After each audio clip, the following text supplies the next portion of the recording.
Well, good morning, good afternoon, good evening to you. Welcome to the Three Spurs Boys and our new show, ATF. Actually, talk football. As you can see by the just overwhelming enthusiasm displayed by my beautiful co host there, we are really up for talking about football on a regular basis. Yeah. Should be interesting. We've done it before. We've just never really done it together. We go on other channels and stuff like that and end up speaking about I, football. I, But I just don't. I just don't like the idea of committing to this sort of format because who said we were committed? I didn't put a ring on your finger. should be committed. I think that was the phrase. Oh, should be. Okay. Well, we'll see how it goes. We'll see how it goes. But good evening to everybody. Welcome in. Koovs, how you doing today, buddy? I'm good. I've just had some nice chili fries, and my mouth is burning. Is the So feeling in it's the going to be tongue hot really takes, necessary? hot takeaways to hot Hot takes. takes. Yeah, nice. Yeah. Well played. Well played. Well, we do have a few things to talk about. This is one of the things. Is that enough of that? All I'm saying is it's your idea. I know it was my idea, but apparently being a football channel, we're supposed to have football content, and right now it's only the boys doing it, and they're not letting me on their show because they're like, Dad, all you do is mess around. You have to start talking about football if you actually want to come on our show. So blame the kids. I'm just saying I'm bitterly opposed, but I shall do it out of respect for the channel. It's all about the children. In the words of yeah, the great lots Michael of Jackson. people say that though, and no, never mind. It's bullshit. I know. We don't agree. But we are here. We are going to try to get this done. There is one thing, Koovs, that I saw today that I thought was interesting that I want to start with. But first off, let's just quickly say hi to a handful of people that have decided to join us and see if we have the ability to talk about this football stuff. Ben Kaufman is here already. Little Archie's in the house saying it's not too late to stop. Think of Shake and Dickie Forrest. Already trying to derail the show a whole 3 minutes in. Thank you for that, Ben. And Jose is here. Big up, man. Football Ferreira. I spoke highly about this guy on a regular basis, and I always will. Just absolutely fantastic gentleman on the screen, man. Good person and just a great content creator as well. And Chris Agambar, the number one Agambar in the world, is here already. So big up to you. Big heart from Football Ferreira. Right back to you, Jose. Yeah, Leo's already here. Big up, Leo. ATF, W2F, much love, you filthy animals. Much love right back to you, my man. Hope you're well over there. Hope you're not working too hard. Andrew Gregory is in the house. Big up to you, Andrew. Really good to see you as always, sir. Drew Lala is here as well. So, are we going to start doing this already? Oh, man. Come on, computer. Don't do this to me now. I fixed you yesterday. Oh, boy. Bobby K, top tech guy. Yeah, clearly. I think I'm the only tech guy in the world that makes Mark Cousins look like he's should be owning a part ownership of Microsoft or something, though. But Drew Lala is here. Ryan is here, Huddersfield Town fan. Big up, Ryan. Good to see you, my man. Lee Smithy Smith is in the house as well. Big up to you, mate. Good to see you. Totspurs is here. Hello, my friend. Good evening. Talking Beers here as well. And look at this. Look at this. Well, hello. Theos is in the house. Big up, Theos. Good to see you, buddy. Good to see you. Hope you're well, man. Steve D is in the house. Good evening, gents. Been getting bored of the same old chat. You guys are just a tonic I need. There you go, buddy. We will try to actually not mess around too much today, Steve. I'm sorry. This is going to be a little bit more of a we'll try and do the same old chat that you're trying to avoid. Yeah, we know it's not going to happen. We know it's not going to happen. It's not. Yeah, it looks like it. Koov, Steve's asking you a question. You all moved? I am very, very moved. Very, very moved, knowing that we're having to do a serious program today. Oh, after those chili fries, I think something a bit lower is going to be moving around quite a bit too. So, that's right. I've got no pants on, so it's fine. Nice. Freedom reign, baby. Freedom reign. Now I know how Free Willy in England was made. Ellie's saying this when Canada meets in Nordic lands, a match made in heaven was born. That's true. This is the Norwindian grounds. If me and Kuv have had this conversation that if we ever did own a football club, the grounds would be called Norwindian grounds, and they would be Norwindian FC, right? And everybody would have to talk like this a little. The Vikings did eventually make their way over to Canada, didn't they? So there is a historical background there. They're still here too. There's quite a Yeah. few of them. Ian Ferguson, good afternoon to you, mate. Good to see you. Paddy Hartnett. I know, buddy. What is this football thing you speak of? We're going to try to figure it out. We're going to try to pretend we know what we're talking about. And everybody's just saying hello to each other here. And Stuart's in the house as well. Big up, Stuart. Good to see you. If we don't, yes, actually, no, there's no toxic alerts here, but we do have a little K we can throw in here, or we can drop you a fantastic and true diehard Spurs fan. Absolutely. Good, Steve. No Jizzy today, Ellie. This is what happens when people have expectations and they're so low of us. Thank you. And is here. Glad to see Kate is back and feeling better here as well. And I can see my computer is already bloody acting up. Come on, man. Cut it out. Cut it out. Oh, I know why. I hope it. If I turn this off and turn off all my Wi-Fi over here, that might actually help. Sorry, I answer saying no Sanjay. No Pakara Sanjay today. Maybe later. Maybe later. Maybe later when we start getting into the things we actually want to talk about. And oh man. Uh-oh. You there? I'm here. You there? You there? Yeah. You're there. You're there. You're there. It is fucking fantastic. We better. I think we're gonna have to just. Should we just run the credits now? Bobby, serious question, mate. How long have you been running a StreamYard channel now? Oh God, it'll be. Is it 2 years in April or a year? 2 years now. Right, and we're still at this stage. Oh, you froze down on my screen. This is good. This is good. Oh man. Okay. Kuvs, just take over for a half a second. Let me just reboot this quick. No, I'm going to sit here in silence. It's your fault. We'll contemplate on how bad you are at tech. Tell me. Oh, that's it. He's gone now. Going to have to go through the comments then, I suppose. No, are you back again? Are you back again? Shit, I don't know. He is back. Not know. Am I? Was I ever really here? It's a mystery. Paddy said half. Oh, there we go. Why half my name missing? Well, I thought if we're on 3 Spurs boys, why do I have to say I'm on 3 Spurs boys in my name?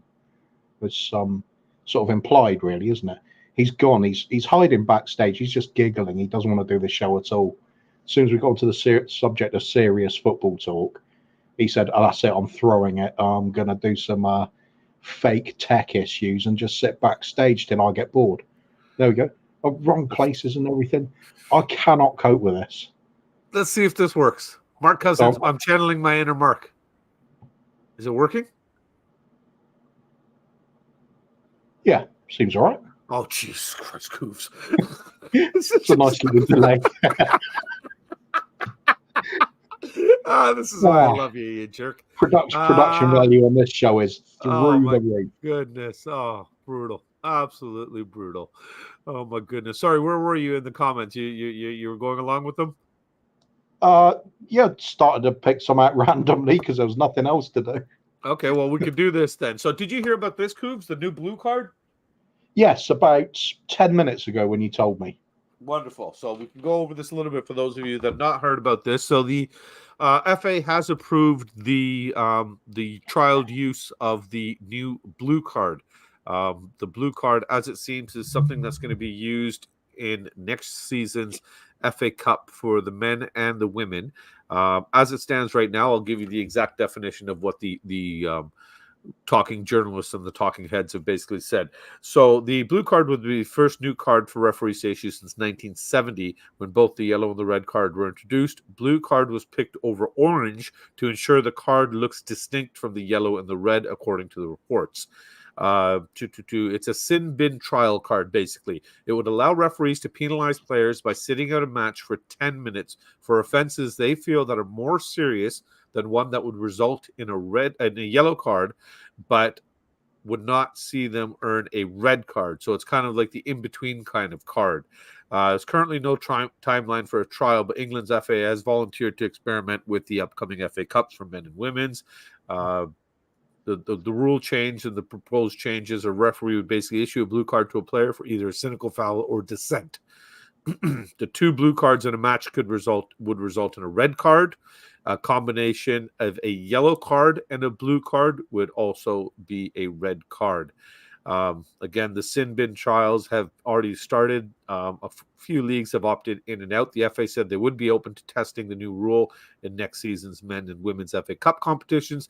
The MLS over here, the Major League Soccer, is also one of the ones that have signed on to try to see if they can implement this.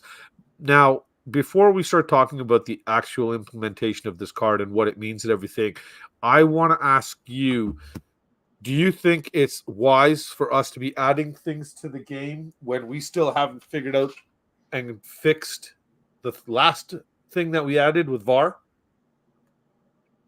Do you see this being a good thing or a bad thing? What are your thoughts on this with what I've told you about it so far? That's all right. I'm only Shut joking. up. Shut up. Shut up. I saw you blink. If you didn't blink. Oh, yeah. No, that's where you go. Would you say something? sorry. A blue what? The blue pill. Take the red pill or the blue pill? Blue card. Do we really need to start overcomplicating the game? It's just full of stoppages and extra additional things all the time now. What's the point? Why have a blue card? Are we players going to collect nectar points on them? Perhaps get sent to the sin bin 25 times a season. You can get a free wine glass. That'll be good. That'd be something to put in the trophy cabinet, wouldn't it? Well, do you think players would start collecting them over a while because they'll be abolished from the game and they might have some value later in life? Maybe the referees can just hold on to them or something. Isn't it? Yeah, when it's abolished after a single season, you can be the record blue card holder. And even that, Coos, how do we then, we have a review right now for red card fouls, or if a red card should be given or should be taken away. Is this going to be another VAR check? Is this going to be one more thing that slows the game down? Is it one more thing we're going to waste technology and time on? I think the only sensible way would have to be it's just an on-field decision straight away, because you're not losing the rest of the game, are you? It's just a limited amount of time. Thing is, then what happens if you get a blue card with 5 minutes to go, and it's I'd say a 10-minute penalty? Very good point. Does that mean you lose 5 minutes at the beginning of the next game that you started? Then, isn't it? Yeah. So how does that work? There's going to be controversy with it, because there always will be. At the end of the day, you are punishing the team as a collective for something that's perhaps debatable, because you wouldn't say it's if it's obviously not a red card. There's obviously a little bit of room for opinion. It's more of a sort of a judgment call, really, isn't it? So then we're going to have debates over, was it something to do with sportsmanship? Well, I've forgotten what the things were. I said there was going to be an obvious. It's basically dissent and the foul kind of in between the yellow and the red. Right. So we're going to have then cynical fouls was the word. Cynical fouls. That's right. Yeah. So what constitutes dissent, and then what's a cynical foul and what isn't? Where's the cutoff point? There's going to be arguments about this all the time as well. I think they just want more controversy, more drama, and something for the cameras. See a player trudge off and sit in the penalty box and throw a few bottles of water around or something for the cameras. Woohoo! Meanwhile, mess the game up again. Then when do they come back on the pitch? Because quite often players have to wait at the side till they're given permission. So if there's a long passage of play where the ball doesn't go out of play, then that player who was due to come back on, have they had to wait there and get penalised? Penalise the team those extra few seconds. Could make all the difference. Here's the flip side to that, Coovs. You've picked up a little bit of a knock. You've got maybe you stretched your hamstring a little bit or something like that during the game. Oh right, no, I mean a player, not you. No. Put the tissues back. He was calling you a knock. That's right. On the way out, just leave it. Yeah. Bye, honey. Take the money in the dresser. Basically, to me, if I'm a player and I'm thinking I've stretched my hamstring a little bit, why not go call the referee an asshole? Get my blue card, sit off 10 minutes on the side, go get 10 minutes of treatment, and then be fresh and ready to come back on. Is it almost advantageous to the team that's had the player sent off because now you're bringing him on a little bit fresher almost? A 10-minute rest in football is quite a bit. As those of you know, I coach Big K's football team, and they play 8-minute shifts. So every 8 minutes, I've got 5 players on the bench if the entire squad shows up for a game. So 5 players got to go in, 5 have to come off. Almost hockey style with the line changes kind of thing. And then those 5 next shift get in. So people are always resting. That 8-minute rest is a lot for these kids and gives them a lot of energy to get back on the pitch with. So do you not see it as possibly being something that can be beneficial? Pros and cons. You're still putting the team down by a player, aren't you, for those 10 minutes? So that's a that's a sneeze. That is. Thank you. Yeah, it could be used that way, but I mean, technically, I suppose there's nothing to stop you going off to the sidelines to get treatment anyway right now. So, what would be the huge difference? You'd just be making that 10-minute rest. But I mean, what's to stop you doing that anyway? Yeah, fair enough. It's not, and then that way it's not really timed, right? You can go out there and kind of take your own time. Wouldn't make a lot of sense. That'll just be like a sort of bonus to it, wouldn't it? It would, if you've got to do the crime anyway, then you might as well get a bit of treatment while you're doing it. So, yeah, I don't think that's really an issue. For me, it's more a case of extra stoppages in the game for things. What used to be sort of fairly black and white decisions are now becoming shades of grey, and it's just going to be, like I said, it's going to be more controversy as far as I see, because there'll be these huge debates over where's the line drawn, and then constant rule changes to say this is dissent and this isn't, and it just goes on and on and on. It used to be such a simple game, and they're making it so complicated nowadays to follow. You have to wait for TV replays and VAR as it is, just to find out what's going on. I think perhaps we are getting to the stage now where you're just going to start miking up all the refs, and they're just going to let the fans know right there and then what's happening, because otherwise it starts ending up a bit of guesswork. You can't instantly get into the spirit of the game either. It's being wrecked. I think the game's being wrecked. Too much technology, too overused, and I think they're just needless extras.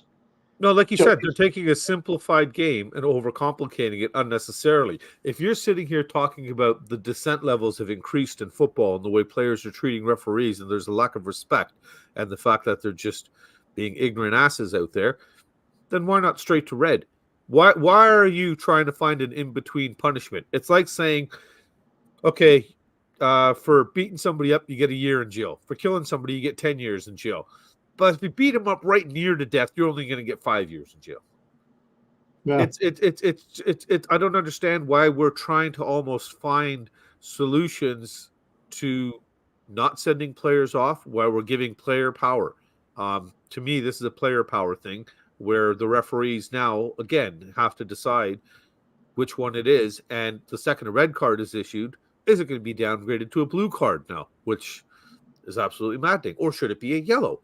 And again, like you said already, does that slow the game down? Does that slow the process of how we're going to evaluate these cards and who gets what? And then, of course, Pandora's box opens. Well, in this game, this player did this and got a blue card, but in this a player on the opposing team did something even worse and only got a yellow. Because we're already seeing that issue now in football as a whole. Yeah, I'm all for old school. It's down to the referee rather than having these binding sets of rules that they've got to apply no matter what.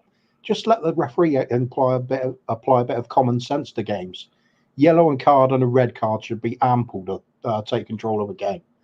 Players will know when they're crossing the line quite easily, and the ref will say, "Look, any more of that, you get a yellow card, or another one of those, you're off." It was easy. You didn't need all these complications. Yep. Jason Bell's saying it in chat. I'm describing what's happening with happens in American hand egg. It's true. It is, but that's the way we're heading, isn't it? Yep. It's where it's become this ridiculously overcomplicated game, and I'm totally against it. The only innovation I really think has been worthwhile in the last, 30 years even, was the goal line technology, because it's easy. If the ball crosses the line, little buzzer in the ref's pocket, he knows the ball's crossed. That's it. Simple And as that. technically, they already have comms on them. So you're talking about miking up, and Jason Bell, I know he watches American football. NFL referees are mic'd up. So are players, a lot of them too. Talk directly to the fans. I think, if you're going to get that complicated with things, it's only fair to explain what's going on. Otherwise, you just, you're getting angry watching a game because you don't really understand what's just happened. Yeah. I think that if they're going to keep going in this direction, it gets to that point. You need to. Otherwise, it's just people standing around waiting for something to happen and then guessing what's just happened. I mean, maybe it might be okay if you're watching on TV or something. You can just, go and make a sandwich or something while you're waiting around. But if you're at the ground, for example, these long pauses are terrible. Ruins the atmosphere. I think the game's just going downhill because of it. So I'm against all of this crap. Just get it back to what it used to be. If you really want to improve the game, instead of all a series of extra laws brought in and extra layers of officialdom, just get quality referees in, offer them proper wages that are more in line with what players receive. Because let's face it, the referee is probably a more important person out on that pitch than any of the players are, because he is literally in control of everything that will happen there. So if you want to grab a game refereed in a great way, encourage great referees into the sport, offer them wages where people think, I want to do that for a living. And then you will. I think they get paid pretty good right now as it is. Yeah, but I mean, compared they're on £80,000, aren't they? Yeah, but I mean, you get players going around 200 grand a week. I mean, the referee's just as important as they are on the pitch. Fair enough. But then the argument would be that player is generating me funds as a football club with jersey sales and other promos that they might be part of. Where how does the referee generate me or personally benefit me as a football club? We are currently looking around at multiple mistakes being made. Referees or ex-referees in the VAR booth making mistakes. It's happening on the pitch as well, becoming too reliant on technology. And then you hear referees saying about there are not enough refs in the game now. There's too few of them. So it's stretched thin. They're going out doing multiple games each week. I think it's the only way. You do it in any line of work. If you want to get the best of in the business, you offer the right wages for them. So I think the refs must need to. We've got to encourage more people to want to do it. It's not a very pleasant job by all accounts. You talk to anybody that's referee, you talk about the amount of abuse they get right the way down to grassroots level. Yeah. I think if that becomes a more professional job and the money filters down right the way through the referee, like the referees association or whatever they call, then it should filter out nicely. You should start getting more and more people willing to do it, and a little bit more respect being put on them at the end of the day, because they're going to be paid professionals at a lower level as well. Something needs to change, because I think at the moment we're heading closer and closer towards the point where human interaction isn't needed for a football match. It'll all be, it'll all be technology making all the decisions, all the offside decisions. I mean, where are we really going with this? I think the enjoyment's being lost personally, but there we go. Well, the thing is, Kuv, now, like you said, the enjoyment's being lost because you see your team score a goal and you don't know if you can celebrate for 3 or 4 minutes. That immediate effect right there itself, to me, is bothersome, because you see it, you hear it, you'll hear the roar in the stadium kind of thing, and then of course once the goal is announced, that energy level is not going to be anywhere near what it was 3 minutes ago when the fans got to actually see the goal scored. And going back to your mic thing, sorry, I just wanted to say this quickly, because being in the stadium, this is all you're seeing, right? And like you said, if he's got that headset on, he's got that mic on right now, why can he not just address the crowd and say, this such and such is under review, the same way we do on television? We get that opportunity to see what is actually happening. We're told what is actually happening, whereas fans in the stadium, are left to see this man pull out a blue card and go stand on the sidelines, talk to players. The game gets stopped. The fans are almost confused because there's no information being provided in terms of what's happening and what's going on with the game. So which way to go with it?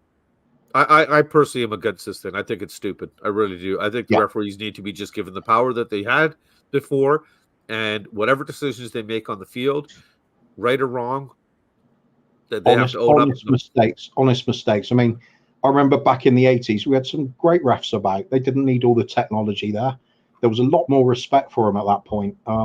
You knew when you had a good referee for a game, and even the managers, they'd just be like full of praise. That's the way it should be done. Let the game flow. Appreciate players can make mistakes that aren't necessarily instant red or yellow cards. Just apply common sense. I think that's being forced away from the referees, applying common sense. Of course, you will have a difference in standards from match to match, but that's just the way it is. Supposing like something like American football, the Super Bowl, who are they going to pick to be the match officials are there? Surely they pick the very best they've got available. Yep. It's not just going to be any referee, is it? So same thing. Premier League football and the cup competitions. Sorry, I like this from Jason. They're going to start carrying an Uno deck. Chris is in the house as well. Colin's in the house as well. Daniel's here as well. One love to you, mate. My God! Yeah, you can have like the little McDonald's card that comes up and you get a free Big Mac or something if the card matches. Yeah. Ooh. But it's I don't know. Like you said, for me personally, the last thing that was introduced into the game was the goal line tech and VAR. Goal line tech, fantastic. It's instant. The ball crossed or it didn't. Like you said, the referee gets a little beep, carry on, play goes on. I believe it's rugby that has a VAR system that is literally less than 30 seconds to review a play. If they can't in 30 seconds determine that the call is wrong, they carry on with the way it was. For me, I'd like to see VAR timed. I'd like to see a time limit put on how long the people behind the system and the people that are on the field have to kind of work together to figure this out. And if it's not figured out in that timeline, whatever the call was on the field stands, right or wrong. Big up, Fitzy. Hope you're well. Hope the little one's doing well as well. And I mean, I don't know, how do you feel about that? Other sports is not such a problem, is it? Like American football or say cricket, something like that, even rugby to a lesser extent. There are natural breaks in play at a regular interval, so you can review things then. Football's generally being fast flowing and non-stop. There's one guy that sees it. Now, you got to appreciate the fact that he can find the silver lining in this. Big up, Sheriff. It'll give him a chance to go get another beer during the game, right? So, interest in football, genuinely, Bill. Yeah, I don't blame you, Bill. Yeah. Big up, buddy. Good to see you in here, man. And I think that's what's going to happen to a lot of people. This is a good one, actually. VAR should only have ex-footballers in it. Interesting, or at least people that can understand the system and use it properly, because even how many times have we seen now over the course of the year where we've seen calls made and VAR has still got it wrong after reviewing it? Yeah, I mean, I've forgotten who it was suggested it, but it might have been King Arthur, Kim's dad, or something like that. That suggested VAR should have just three screens in there. One where the incident's replayed at normal speed, once where it's slowed down, and then one where it's like that sort of freeze frame of what the point of contact or whatever. Okay, so 15 seconds on those three. There's 45 seconds. Let's throw them another 15 seconds to make that decision. You've got a minute, a whole minute, which is a lifetime in a game. 5 seconds on each screen, and if you cannot see a reason to overturn the referee's decision, just say carry on. They're micro-analyzing everything, and I just think it's pointless. I think it ruins the game. I've really not enjoyed football since its introduction. Could you imagine what Nick is saying right here, talking beer? Could you let it become a 3 or 4 hours BS that is the NFL, which is, I don't know if you've really watched American football, Kuvs, but you put away a quarter of your day. Yep. Sit down, and it's, to me, I actually fell out of love with American football because of Mama K. So, Jimbo, good to see you. I hope you're feeling better, man. Glad to see you guys are back. Sorry I missed the show this morning, but Glad that you guys are back. But sorry,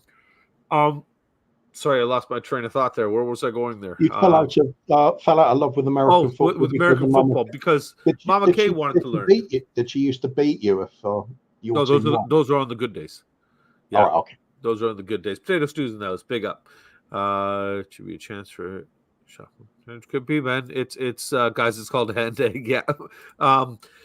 I was remembering watching a game with her, and the frustration level of trying to explain the game to her just got to the point where I couldn't watch the game anymore because every few plays there's a stoppage in play and another TV commercial. Stoppage in play, TV commercial. They've absolutely Yeah. ruined the game. I know something was spoken about a little while ago. I don't know how much truth there is to it about doing the same thing with this football, real football, and implementing more stoppages and more opportunities for them to be able to play commercials during stoppages.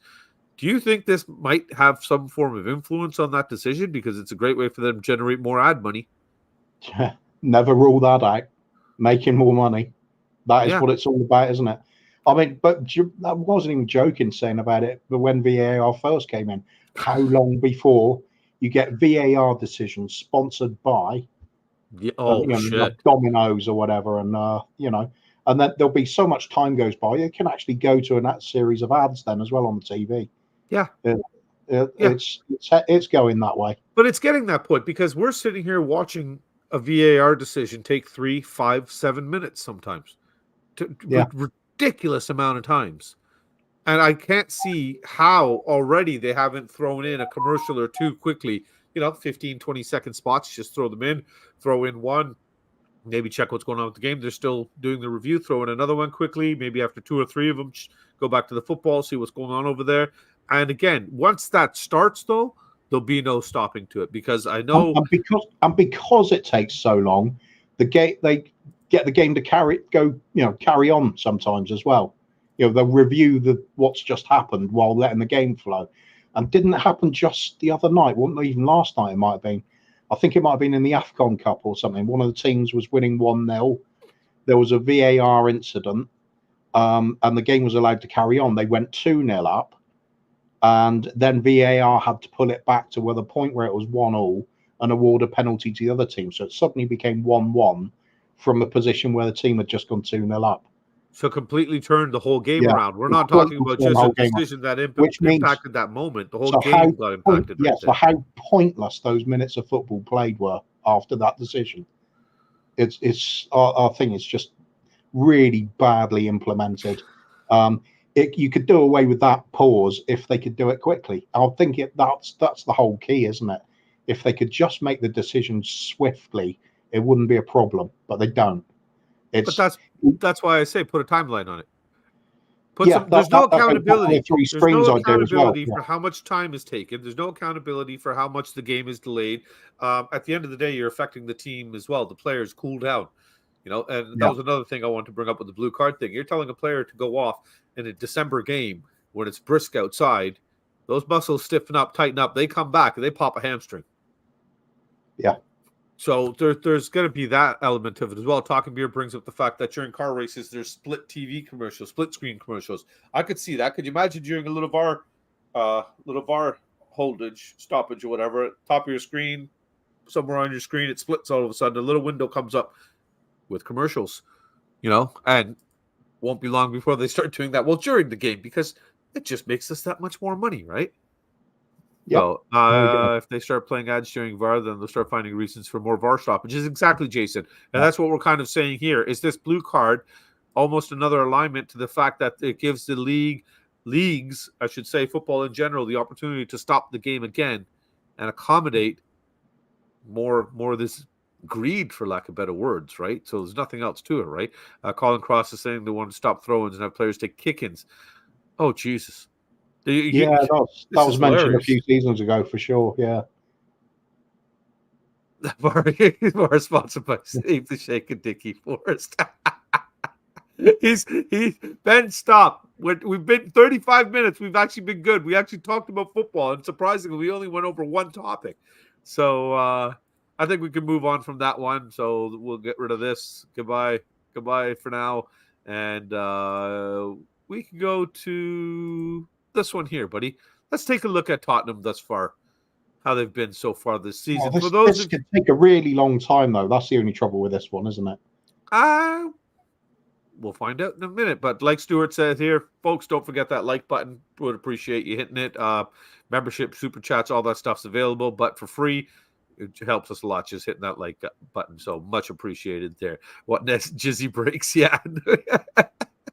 We take them during a game anyway. So, Coovs, I got this little thing put together here. It's not the one I really wanted to use because I think there's a better one. I'm sure once we mess around with this and do this a little bit more, I'll be able to find something. So this is a current worst perk card. Unfortunately, it only gives me the options to do this -1, +5, blah, blah, blah. So what I've suggested we do is do a rating between the number 1 and number 5. 5, of course, being an A, and a number 1 being an E in terms of grading up this far until what we've seen from the player this season so far. Have they contributed enough? Have they been underperforming? Let's just mess around with this and see how it goes, buddy. So the first one we got up is Bentancur. He's missed quite a bit of the season. Came back from injury. He's looked good. Looked a little bit poor the last couple of games. Not up to his own standard, but I'm assuming that's just him coming back and getting back to form, and was a little bit overplayed because of injuries. But for me, I'd easily give this guy an A. What would you think on Bentancur? But we're converting it to numbers. I can't remember what was an A though. Was it a 1 is a or 5? 5. Okay. No, we'll just say A to E. So for those of you in the chat that want to keep up with the point score, 5 is an A, 1 is an E. So would you give him a 5? Would you give him a 1? Would you give him I'd say talent-wise, he's an A. I think obviously with all the injuries and everything, that's difficult to grade him. I think he's got to be a B at least. Yeah, once you said that with the injuries and the games missed, you kind of had me convert over to that side as well. So we'll give him a B there. So he gets a 4 right now. Potato Stew is agreeing with it there, and the 3 is a C. So I'm sure there's going to be a few players that get the C as well. Basuma is next for you, Coovs. What are your thoughts on him? First 10 games. That's a more difficult one because memories are always short when it comes to football, and he's not been performing very well lately. But I do remember the start of the season where he was sensational. Yeah. For about 8 games or so, and based on that form, he would have been an easy A. Since then, he's been a kind of a C. So I'd say I'd give him C+ if I could. But I think we can, because a C+ would be a 3.5, and we could do 3.5 if we wanted here. Yeah, but what's that as a letter? Is that like C+? No. It would have to be halfway between a C and a D, wouldn't it? Like a. No, there's no decimals. It won't let me do decimals, unfortunately. So it's just leave him as a 3. I'm happy with 3.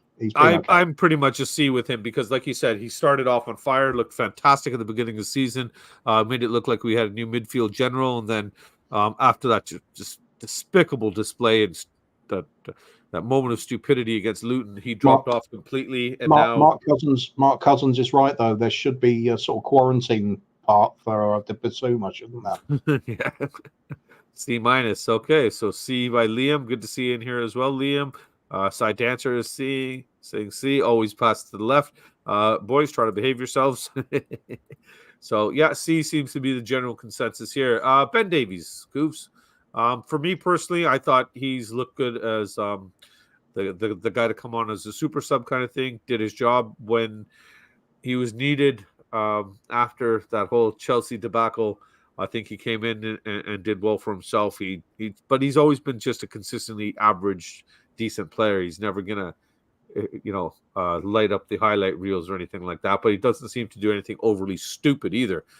For me, it would be a B with him as well. How do you feel about Davies? Yeah, he's kind of a C- B+ for me as well.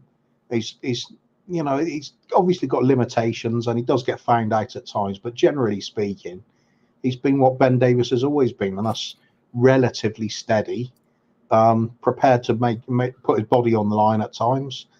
He's an old school style defender, really, but he has his limitations, pace being one of them. That cripples him. If he was quick, he'd be quite useful, I think, for us. But Yeah, for me, I'm going to go with a C, I think, probably. See, I want to Just give him a bit more credit on just because paper. of the super sub abilities, but if Kuva says C, then C it is. This one, I don't know why I really even threw him in with Donnelly here. We haven't really seen much of the kid, so for me, Can't it's rate him. it's kind of hard to rate him, isn't it? So Yeah, we'll it's just leave him at unfair to. we'll leave him at a 0. Adrian's just quickly asking if you get a blue card and a yellow card, it's become a green card. It means you can get into Canada and work without a visa. That's actually America, Adrian. You don't need no visa to get in here. Actually, you do need a student visa, I suppose, and stuff now. 7-foot man. You just need to be a millionaire to afford somewhere to live there at the moment, don't you? Pretty much, yeah. He is Mr. Consistent. Liam, I agree with that. You know, he has consistently come on and done the job that we've asked of him. So, and he doesn't seem to complain and cry when he has been put on the bench. He knows his place, and he happily accepts it and does the job that we ask of him. So, Wagwan Donna's in the house as well. Colin's giving him a B as well. Yeah, there you go. I actually like Colin's comment there. He's like a Swiss Army knife. It's always handy to have. Yeah, C is okay. He's doing all right. He's done a good job for us. Yeah. Yeah. I used to work illegally in Malaysia. Good for you, Donna. Good for you. You work illegally now for the Spurs. Next one we had up here was Dragishin. Have we seen enough of him to give him a grade yet? Not really, but Not really. I think we're being unfair to him. First impressions, I could say I like what I saw. He showed definite aggression. He showed this sort of character that he's not going to get pushed about. He's prepared to use his strength and hold people off in very, very non-uncertain terms. So I think he's going to be good, but obviously it's just only a taster of football we've seen from him so far. So I'm fair to rate him, really. Yeah, I don't think we should be fair to rate him yet either. But like you said, I'm kind of excited about the prospect that he brings, and there must be something behind him if we were able to fight off the likes of Bayern Munich to get him. If a team like that wants him, a team that's traditionally scouts well and buys the right players, it's kind of a good sign for us. Next, we had Fraser Forster. Again, another one that really hasn't got much time. The fact I think that we were out of the EFL Cup very early limited the amount that he would play. Vicario's just been fantastic, so I don't really even see him coming on. And now that we're only in one competition, I can't really see him getting any time unless, God forbid, something happens to Big Vic. Yeah, that's all he's there for, backup. I mean, in that respect, him and Dyer, I'd give A's because they could sit on their arse all season and do nothing and get a big wage. I'm impressed by that. No, I mean, for me, I don't even think it's worth rating him. If you're not playing and you know your role is purely as backup for a goalkeeper, if you're not getting those minutes, how can you really rate him? How can I say how well he's done based on one game? It's neither good nor bad. It's not fair to rate him at all. Fair enough. Yeah, for me, the way I look at it is, you brought up the Dyer thing. The way I look at it is, if Romero goes down, VDV goes down, and Dyer comes in, we kind of whinge. Oh, God, this is bad. If Forster comes in, I'm not as scared. I'm not as disheartened because I think he has the ability to do his job and effectively. He's not going to be as agile as we see from Venom, but I do think he'd be like a Ben Davies to me, where he'd be kind of a good solid option to come in. Yeah. So for that alone, I'd like to give him a C, if that's okay with you. No, it isn't okay with me. In fact, I'm off now. All right, then in that case, I'm going to give him a C plus. Brian Hill, another one that's come on. He's actually got a few minutes on the pitch, enough to discourage people again. He falls like a tree. He's as big as one. Yeah, I think, Colin, we'd all like to see this. Kuti, Dragishin, and Van de Ven together in a back three. I just wonder if Ange would play a back three. I know back in the day, apparently with Ash, I think, said it the other day with Socceroos, he has done it. Dave Shearer's in here. Big up, mate. Good to see you, Cover. Kind of his jib. Potato stew. We possibly could. Kuma, but Ben is doing everything to derail everything. Lee is giving him a D. He's got hollow legs. Okay. Spurs Kings TV. Big up, mate. Good to see you. Oh, this is Marlon and the boys. So that's probably Marlon. Big up, Marlon. Good to see you, man. Big up. They changed his show name again. So, okay. So now we're on to Brian Hill. What do you think of Brian Hill so far, Koofs? Oh God, what has he done? I mean, he gets some more minutes, and I fail to see anything he does worthwhile. There was that one thing against Man City, wasn't there, when he picked up the ball on the edge of the area and he turned and then basically created one of our breakaway goals. That was a good little bit of skill, but most of the time he's knocked off the ball. He's not in the game, completely anonymous. And when you do see him, it's just because he's running around like a little gazelle. The slightest knock and he's going to go down. He's not part of the game. It looks like a little kid playing a man's game. I just don't see the point in him.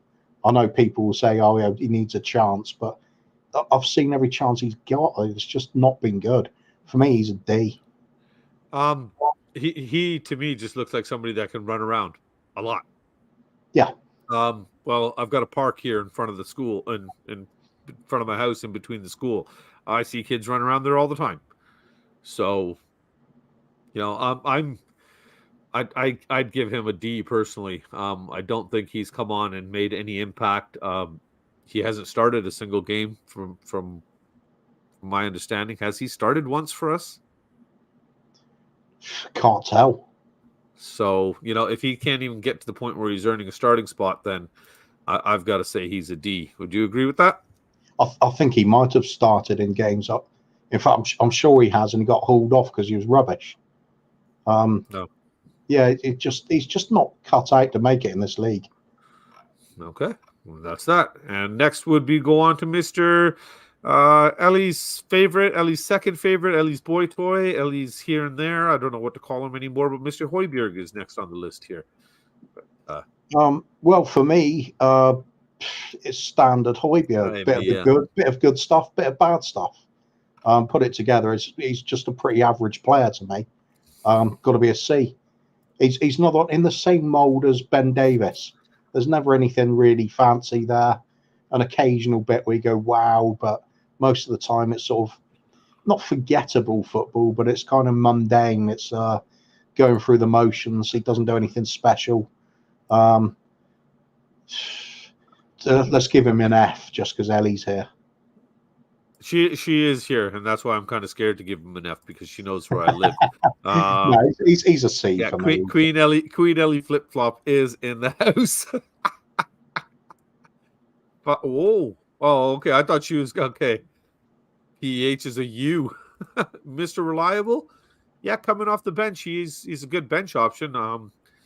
Unfortunately, I don't see him as the kind of guy that's going to challenge our starters anymore, and that's where we are. We want players that are going to come in and actually challenge people for their spot. I think he's great. He's a good player to come off the bench and just to keep as a shutdown kind of player. But I'm going to agree with Ellie here. I'd give him a C, and I'm surprised she's actually giving him a C. So that is actually shocking for Ellie. I think we've worn her down.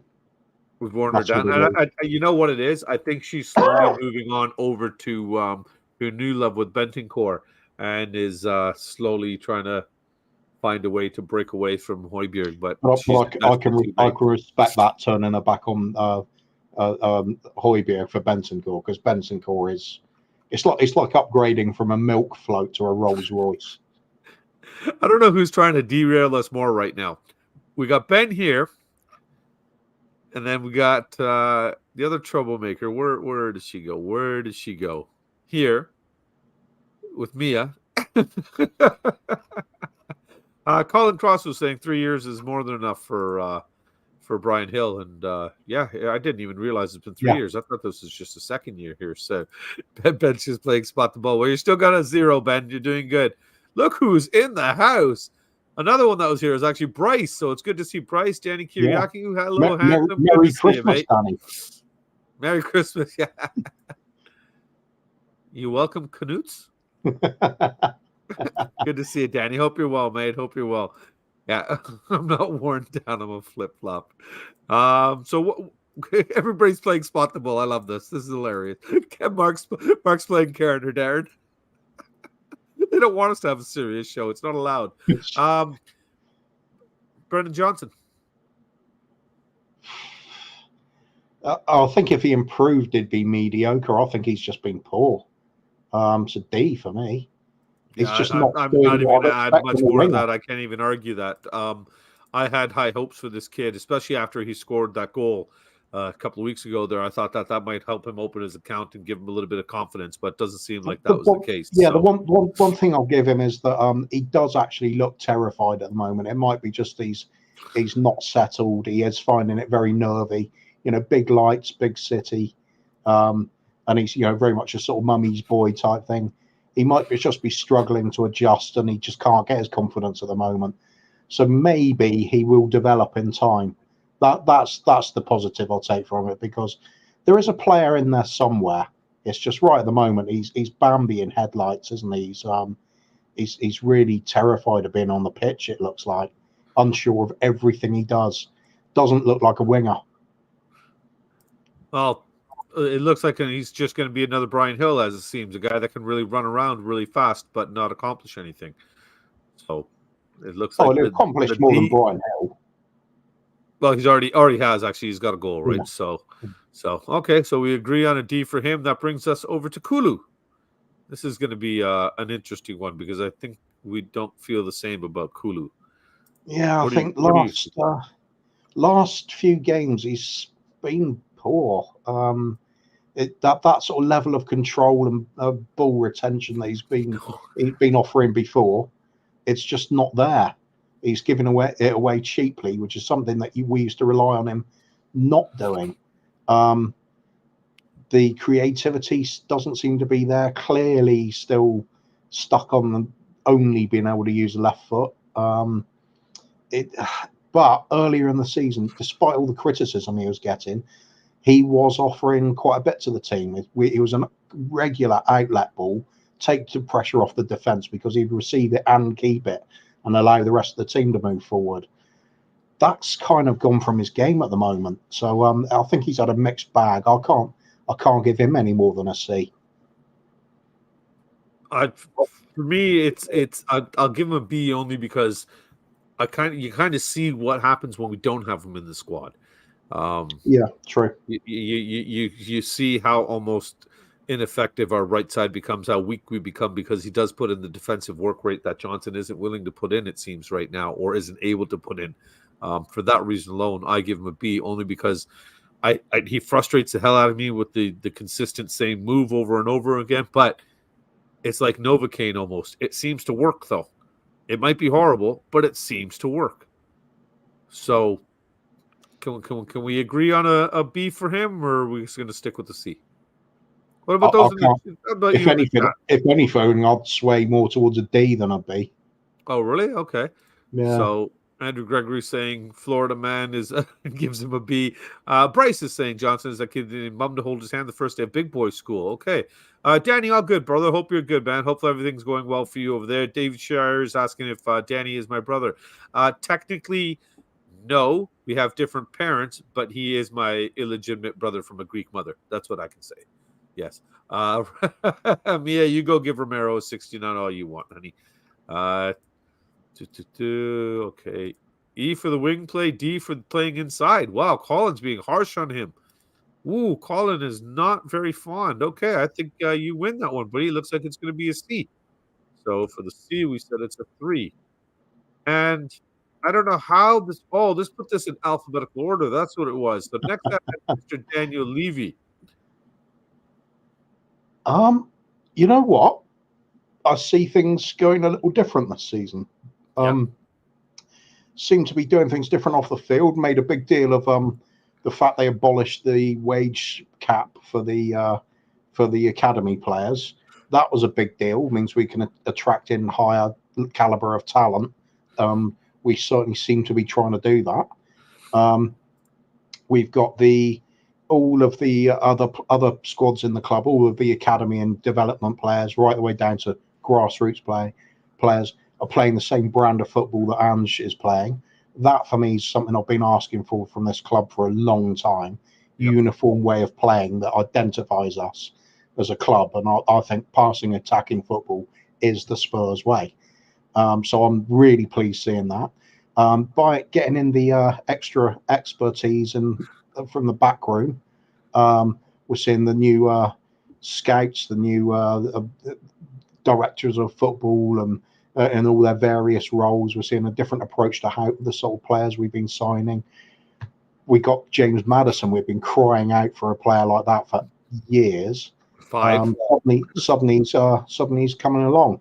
So this season, I've got to kind of take my finger off the sniper trigger and say Levy at the moment. I've got to say he's doing what I expect the chairman to do. So I'll give him a C.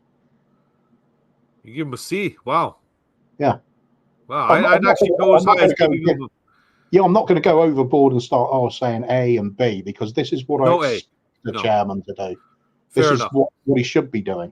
You know, that's the sad reality, Kuva. You just gave me a proper head check there, because here I am overhyping him in my own mind, thinking he deserves a B, possibly a B+. But you're right. He's not doing anything special. He's doing the job he should have been doing right from the very beginning. Yeah. He's brought in footballing people to actually do the footballing end of things while he continues with all the property investment and whatever else there is. It seems that he is backing the manager. He's bringing in players that he wants. It could be argued in January that we didn't get everything we wanted. But again, that was his first real transfer window after coming in July. So I'll agree with you. I think Levy is definitely deserving of a C. 5, 4, 3 for you. And as people are picking up in chat quite comfortably, Levy is definitely a C. And look at this. David showing his generosity again. Gifted 5 Spurs memberships out there to people. I don't know who got them. Well, let me see if on this screen it shows me. Oh, Lee Smithy Smith, Paddy Hartnett. Oh, it tells you. Mark Perfect. Cousins. Cy Dancer, Leo. You mean to tell me all those guys that are our friends weren't members of our channel already? Yeah, yes, true. I'll let the kids know Patty wasn't a member. So David, thanks for pointing that out. I'm not even a member of the channel. You're not supposed to be. Oh wait, am I? Oh yeah, I'm a member. I have to be only for the kids though. David, that's really kind of you, man. I really appreciate you doing that. Eltel's in there. Jose, good to see you, mate. Good to see you. Good evening to you, man. And so yeah, we agree. We left Levy with the C there. Oh, hey, buddy. Oh, I'm sorry. Did I scare you there? Kuva will follow up. An unt. Kuva will follow up with an unt. Is that a Norwegian thing? Yeah. Yes. Let's do it that way. Yeah, we'll do it that way. Okay, so we agree with Levy is done, and now we move on to Lo Slow. Again, for me, it's a mixed bag with Lo Celso, only because it seems that all of a sudden he comes into a bit of form. He seems to be doing well for us, and then he's injured. When he comes back, he reverts back to being the old Lo Celso, where we have very low to no expectations of him in terms of performance. What are your thoughts on him?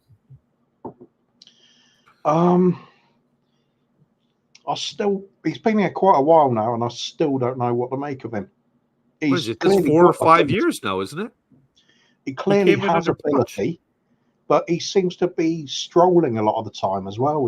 He seems lazy to me. Always has done. I think that's just an unfortunate sort of gait maybe that he has. And he looks so gormless half the time as well. I can't help but think that. However, he has had some good games. Trouble is, he's also had some where he's been pretty much anonymous as well. It's another one I put in the C rating because I can't really, go harshly on him either way, saying good or bad. He's just a bit meh. He's kind of a more advanced version of Højbjerg for me. What Højbjerg does defensively, Lo Celso does offensively.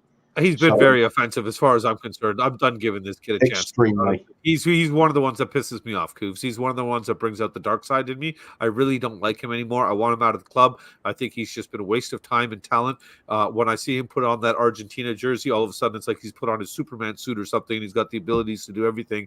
It doesn't get hurt. Can go there and play. Comes back here, puts in a couple of shifts, enough to kind of get ready for the transfer window, and then conveniently gets hurt again. I'm just absolutely fed up of the fact that this kid doesn't offer any kind of consistency, and we don't know what we're going to get with him on any given day. For me, honestly, he's a D. I have borderline E even. I'm not going to argue with a D. Not going to argue with the D. Okay, so D it is then. And what about Mr. James Madison? Let's talk about somebody that we actually want to talk about. Coos, I'll let you start that one there. Well, for being injured, that's clearly an E. Because that Jacob. Hey, Jacob. Big up, Jacob. Yeah. And sorry, Donna just got a membership as well. Big up, Donna. Thanks for that. Appreciate that. Yeah, Madison being injured definitely deserves an E because that's outrageous. That ruined the season for me. But when he is playing, he's been brilliant for us. It's that sort of he's constantly looking for ways to hurt the opposition. He's full of tricks. He's got goals in him. He's got assists in him. Clever little passes. He can unlock defenses. His biggest problem is he's playing with a few players that aren't on his wavelength, and he doesn't mix in well with them. And so when Sonny's back, Madison will improve dramatically. His figures will spike at that point. I'm predicting. Same with Sonny. They just got a better understanding than most of them around them. I think he's got to be an A for me. Oh, easily. I was going to say if you gave him anything else, we'd have our first online live argument. For me, it's an A, only because when we again have stressed about this, when we lost Kane, I think a lot of us thought that's it. We've fallen apart. We're gonna, the club's gonna be cease to exist, and that's it. It's all down the tubes now, kind of thing. And this guy has just been a revelation coming in. From the beginning of the season, the way he kind of came in, hit the ground running, seemed to be that perfect connection in the middle of the field. He was just the right cog in the wheel at the time, and we saw how much of a difference it made when he wasn't on the pitch for us for a little bit. And now that he's coming back, he's slowly coming back in, and he's a welcome sight as far as I'm concerned. A lot of the people in the chat are agreeing. A's. It matters is B-Tech Hoddle and E for him. Mark Cousins. David Shire is giving him a AAA. Jacob is saying Madison, one half of the two players need to replace Ken. Yeah, exactly. That's it, Jacob. That's what I'm basically saying. He's you can't replace a Kane. We're not going to do that. But Madison has been the one guy I think that's got us partial of the way to replacing that gap that's been created there. So we'll move on there. Pedro Porro. I'll go first on this one if it's okay, Coos. For me, I would personally give him a B, only because offensively, I think he's been fantastic in terms of getting up the wings and contributing to the attack. Defensively, he's had a few hiccups here and there. But that being said, defensively, he's been significantly better than what my expectations were of him. What are your thoughts? Yep, last season I was in the very lonely little fan club for Porro because I remember the argument being said about, we've got to play Emerson Royale for his defensive abilities. And if you're going to play Porro, he has to go higher up the pitch.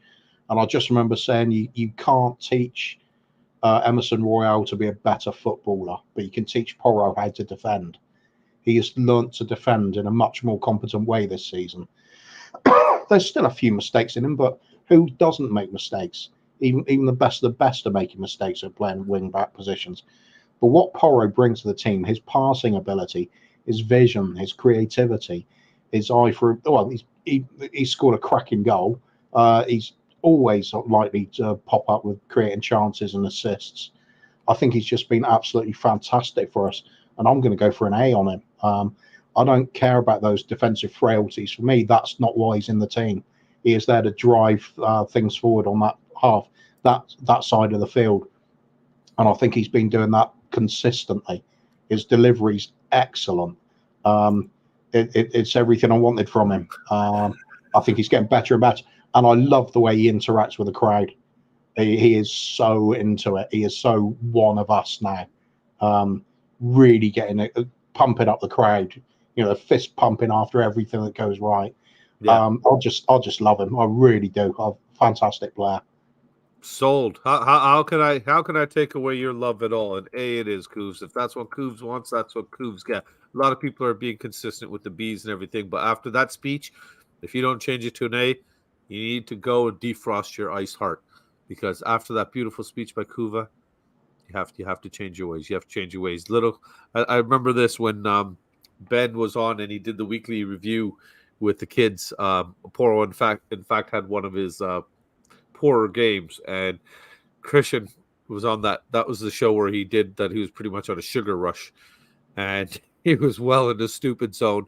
And then when he came up, he goes, "Yeah, Pedro was poor today." And Ben's face, Ben giggled about that like a little schoolgirl for quite a while. So that's what he just brought up again here. But yeah, after that, like you said, Cooves, an A it is, buddy. An A it is. Going on to the next one, we've got Big Ange himself.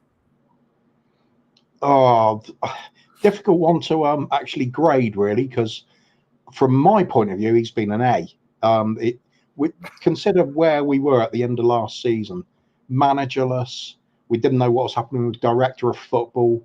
Didn't know what was going to happen with Harry Kane, who subsequently did leave. We were playing some awful football. We had no sense of direction. Club in turmoil, and in the space of a few weeks, even he arrived and he got us playing in a way instantly in pre-season that was everybody was going, "Wow, this is going to be fun." Yeah, it was instantly the fun factor was back. And then the only reason we weren't top of the league anymore, come when was it? October, was it? At the beginning of October or something like that. Is because we suddenly had that one monumentous game where we lost so many players to suspensions and injury, and the wheels came off. yeah. So even then, we had this period where we thought we got no chance winning any of these games. Eventually, still managed to pull away with a 3-3 draw at Man City, which was very creditable at the time. But we didn't even get respect for that from some quarters. I mean, Liverpool could go there and snatch a lucky draw, and it's a good result. We go there and it's a lucky result. I think he's been underrated by some, and he's not been given the credit he's due, because the turnaround's sensational. We were in absolute dire straits until he came in, and I can see direction now. I see where we're going with things. I like what I'm seeing. We haven't got the consistency yet. We're still lacking a lot of players to play the Ange style of football week in, week out for 90 minutes every game. But it's coming. I see where we're going now. I'm enjoying what I'm watching, and I think we're getting better. And even now, seeing the players like Richarlison starting to benefit, who's now starting to look like a proper number 9. I mean, he's no Harry Kane, obviously, because we can't just replace Harry Kane. But he's doing his part now, and he's improving. And that's what you need to see from players when they're really buying into a manager. They don't have to become the best player in the world, but they do have to become a better player. I'm seeing that with Richarlison. I'm seeing that with Porro. The doggy's still making a lot of mistakes, but that's fine. He's young. We saw it with Basuma right at the beginning of the season as well. Van de Ven has hit the ground running. Vicario has looked fantastic. Hopefully we can work out this last little bug we're having where he's being pushed off the ball too easily. But like you said, he's improved the squad. But to me, it's the atmosphere that's more important, that he's created this positive breath of fresh air that's come in and swept away the dark cloud that's been hindering over us for a better part of 4 years is gone. It makes me laugh at comments like this from Stuart, and I know he's doing it just to be funny. He's no Conte, but he's still bang. Yeah, no kidding. I think it's funny because if we look back, I know a lot of people weren't happy with the appointment and stuff, and I still remember Paul Hippie Hotspur was one of the first people that was banging the drum about Ange from the get-go, and I didn't really know much about him. Even when he came in, I still didn't know much about him, but I know a lot of people were disappointed that we didn't get Slot, Ten Hag, even bring Poch back and everything. But I think now, looking at everything with all those other managers that's going on right now with their careers, we definitely got it right. So for me, Ange is easily an A+. Yeah, that's it. It's all to do with context, isn't it? We were literally a club in tatters. We didn't know where the hell we were going. To be anywhere near even 5th at the moment's great. But look at David Shearer's comment, and he got tired around the club. So that's a big bonus as well. Amir, my brother, shalom, man. How you doing? A double plus. Oh yeah, big up Amir. Plus. Yes. Hope you're enjoying it. I wonder if he's still in England. I know he was on We Are Tottenham TV the other day, so conceive the direction. All you can, hey, Bryce, you babe. I just realized I'm gonna start reading these comments before I bring them up. Yeah. So okay, we're all caught up. There. On to the next one. Richie, you were already talking a little bit about him, so why don't you carry on? One last thing on Ange though as well is what I love so much about him is that if he was rating himself, he'd probably just say a C. You know, he's doing a job, but there's nothing achieved yet. he wants to win things. You can just see it. You see the bitter disappointment in his face if he drops points at the end of the game, or anything, or they're not playing the style he wants. Even when we win, he's disappointed sometimes because we're not doing what he wanted us to do. I think we've got such a bright future under this bloke. I love the fact that even when we score, hands in the pocket, a little bit of a smile, maybe the odd fist bump, but that's about it. Unlike some other Lego-headed idiot that goes running up and down the pitch like he's won the league after one game. Yeah, I think Ange would take the delight in seeing us, dominate the game for half an hour at a time. We're playing the kind of football that's ripping the opponents apart. I think that's what he wants to see. That's what he works on. Anyway, love him. Absolutely love him. And as you know, league title's still on till it isn't. Yes, sir. Well, that'd be the double, right? Because don't forget our Tiger Cup, baby. That's true. Trophy already. Yeah. We've already got one under him. So right, Mr. Richarlison. Yes, sir. Okay. So 10 goals in the last 9 games. Not a bad return for a striker. 2 halves to this season for him, really, isn't it? Yep. There's the injury hit start to the season where he couldn't hit the target to save his life. Looked awful. Bad control of the ball. Couldn't find his teammates. Just occasional flashes of, getting inside a fullback or something from a wide position causing a few problems, but very, very little to go on. We're expecting to see him never score again with it unless it was with his head once every sort of 12 games or something. And 3 feet away. Then he came back from injury.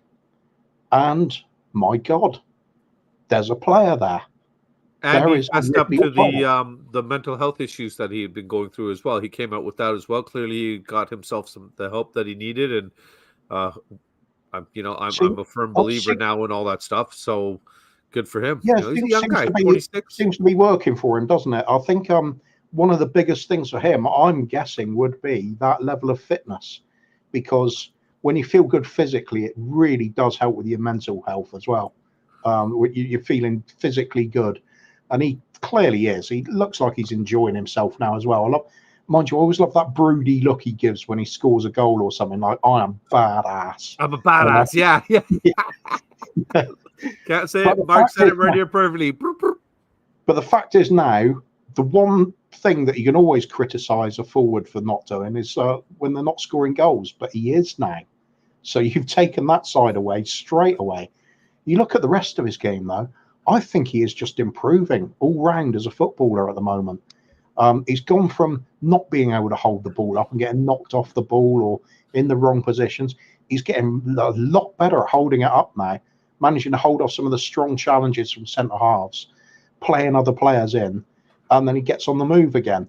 He's aggressive. He gets around the pitch a lot. He's picking out his teammates quite often as well.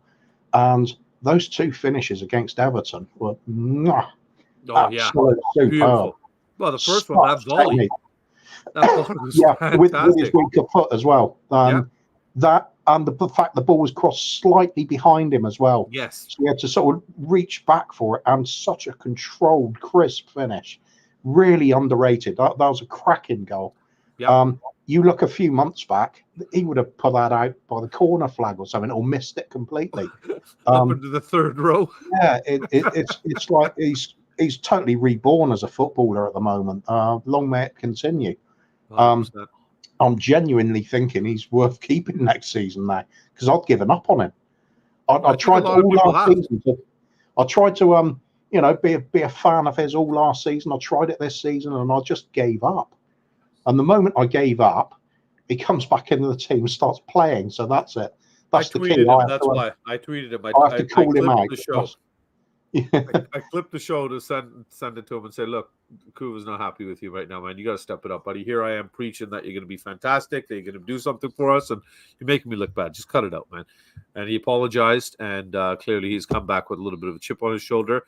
That being said, though, when I look at it in the scope of the overall season, if he had started the season like this and in this goal-scoring form, I don't think Kane's name would ever even be mentioned at this point. But because he kind of doing it halfway in and it's after a few different things, I'm going to give him all the credit he deserves for getting himself righted physically and mentally. So for me, he's a B. What would you give him? Yeah, I think you look at the last, month and a half, I'd say an A, but you got to also look at the rest of the season as well, where it wasn't so good. So yeah, I'll give him a B. I'll give him a B. B it is then. And I had a nice, funny comment here for. I like this one from Ben. Saw this football malarkey off. I want to know Bono's Cobra is okay. Ben is determined to derail. Bryce has got a question for us. When we won our Tiger Cup against the Bits and Pieces team of sailors, do you think Ange said good day, mate, or hello, sailor? Always a good day, mate, isn't he? Always a good day, mate. Always a good day, mate. And Leo is now on board with the boys here, trying to derail us here. Would have knocked my peer over. Colin Cross, even Greaves went through a dry time scoring, and he said it was the worst 15 minutes of his life. Yeah. And David again, wow. Australian $10 super sticker. David, man, really appreciate that. Really appreciate that kindness, man. It helps the channel a lot. Keeps food on the table apparently too for these kids because they want to just continuously keep eating. So we agreed with a B for Richarlison. We are on to Kuti himself, Mr. Romero. It's another one takes an awful lot of stick this season for his rashness, but I wouldn't change anything about him. I think that's part of his game. You don't pull the fangs out of a cobra and expect it to be a dangerous snake. So I'm all for what he does. I think he will get sent off occasionally. It's part of his game. It's part that aggressive nature is what makes him so good as well. Don't forget that he's been at his best when he is preemptive. He's the one that makes the tackle before it gets to that player. It's happening. He did it several times since he's been with us, and it's set up attacks that have scored where we score goals from in some cases.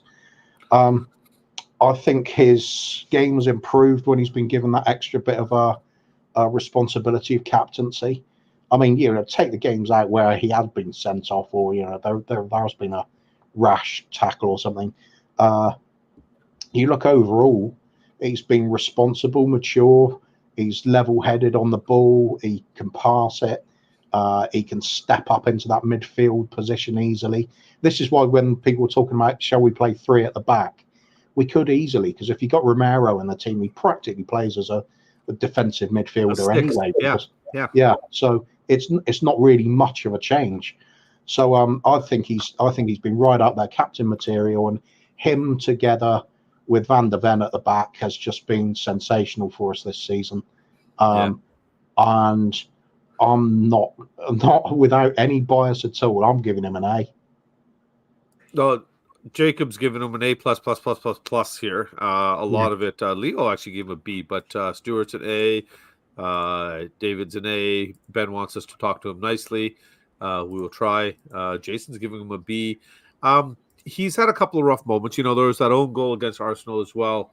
There's the sending off as well at a bad time for us when we had injuries as well on top of everything. Potentially could have cost us a little bit. But for what I look at and what my expectations were of him coming into the season and what he's done for us in terms of having the level-headedness, like you said, and his passing has been great, his distribution out of the back. He's looking a calmer, more composed player, and that calmness kind of resonates through the team. So for that, I'll completely agree with you and keep Jacob down there happy as well, my southern brother happy as well. We'll give him an A. We go on to Emerson next then, who hasn't really got much time on the pitch. The handful of times he did come on, he didn't look too bad.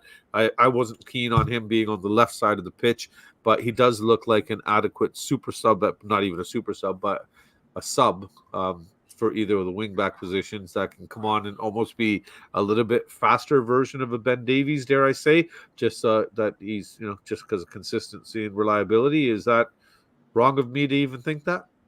Yeah. Okay. No, I can't help it. I look at Royale. I remember having this conversation with Jacob, and I'd suddenly said, you know what? I understand it with Royale. Forget the football. He's all about the vibe. That's it. As a footballer, he's awful. Absolutely awful. Talentless plodder. He's athletic, and he's eager, and he runs around about. He's the footballing equivalent of Odie off Garfield. That's wow. Or the famous five, where in Brighton they'd have their adventures, and the fifth member of the gang was the dog, and he'll just run around with them, happy as anything. didn't understand what was going on, but it was glad he was there. That's the impression I get with Emerson Royale. He's just not. He's not a footballer. I don't know what he is. I think defensively he's been okay though. For me, he's like a fan that's won the sort of lottery for the day. Get to play with your favorite team. To play with the team. Yeah, but I do love his attitude. That is something I admire. He actually went out and bought all that machinery to try and improve his game and things. So I thought that's a bit of dedication. And he does try his socks off. He does run his heart out for the team. I kind of like that about him. I can't think too angrily about him. He's kind of like, go on. I sort of like him, but it's just bad. I mean, how do I rate that? As a footballer, he's like an E. As a person, I think he's an A. So I'm going to give him a C just because on that stupid medium ground part. Well, that's where I was. I was kind of in a B and a C plus area anyway, so that'll kind of help. I think it'd be easier to kind of judge him if he had a little bit more time on the pitch as well. So we'll stick with the C there, Kuvs, as you said, and I think at the end of the day, remember when earlier in the season we're trying to play out from the back and it was going horrendously wrong all the time. Well, he was one of the mainstays in that period when we just couldn't play out from the back. When he's not in the team, have you noticed we do it a lot better now? Well, it can't be argued. That starting back line is pretty formidable and looking good going into the future here. So, Immortal Worm, haven't seen this name in here before. Welcome to the chat. Chicken Royal is a good 400-meter runner and starting for 12 hours. Yeah, no kidding.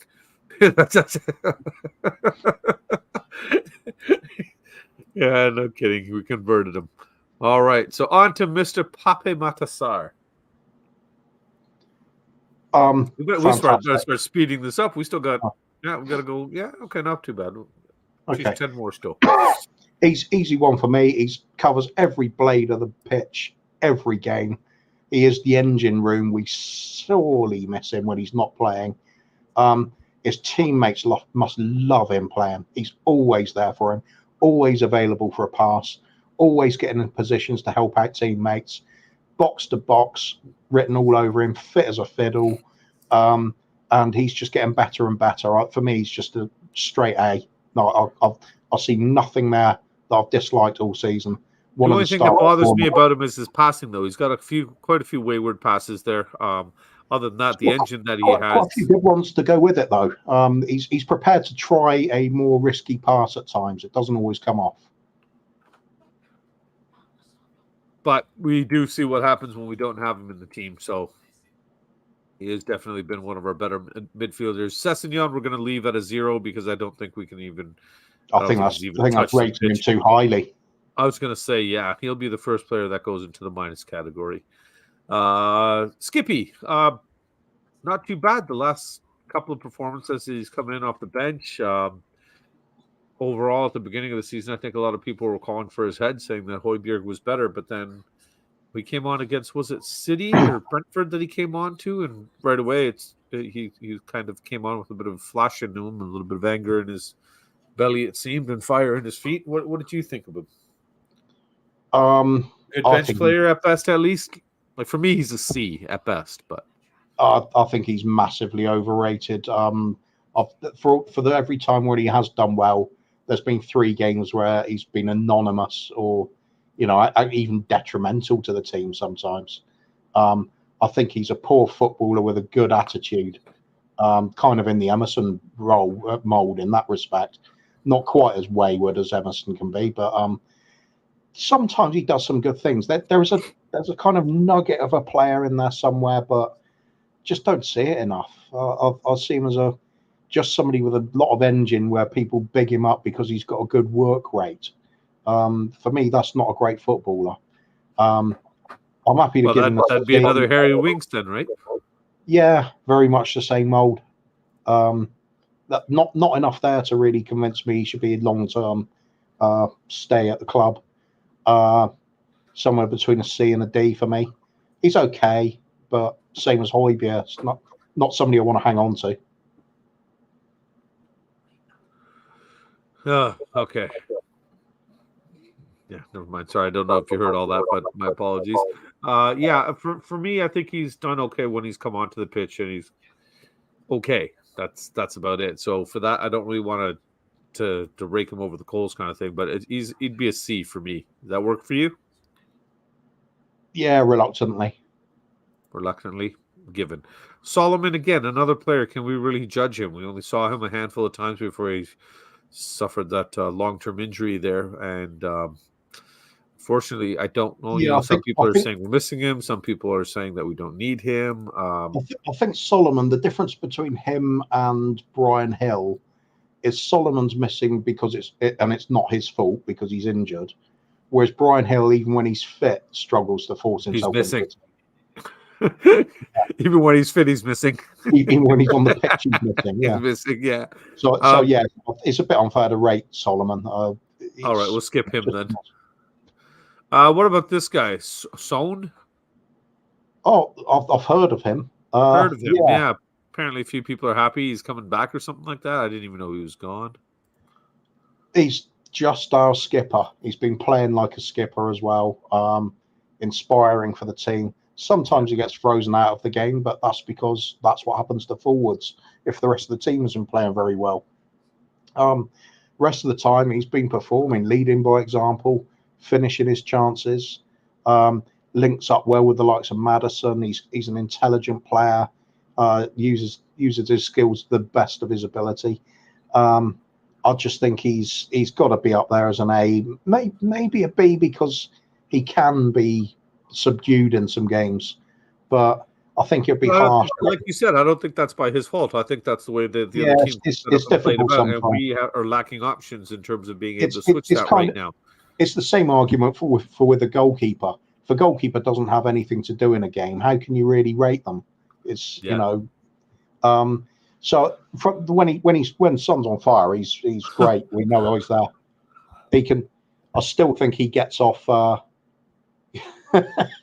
Bryce is giving him enough for taking a month off. Yeah, fair enough. Brilliant, Bryce. For me, he's an A, only because I think there was a lot of issues with how well is he going to do without Kane. The two of them have combined for so many years, for so long. It's a lot of changes for him. He becomes captain. He is now leading the team. He is now expected to be the main goal scorer. He's expected to carry the weight of the team on his shoulders. And I don't think that there's anybody better we could have picked to do that job. I think at the end of the day, I've always look at it this way, judging how good a player is.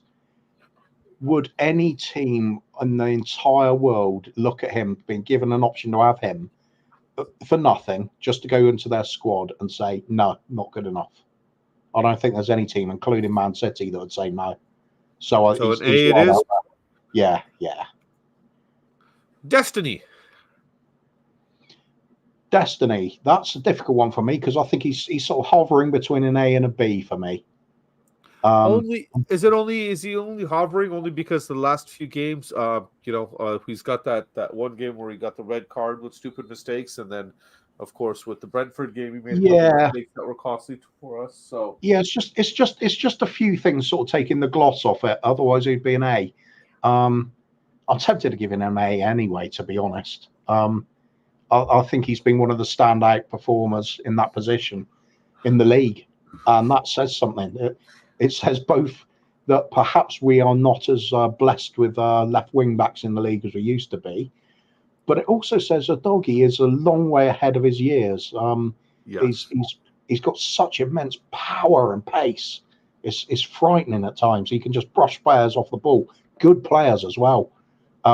He's a handful for two people to try and contain him in a game. And we really do miss him when he's not playing. It's really noticeable. Yep.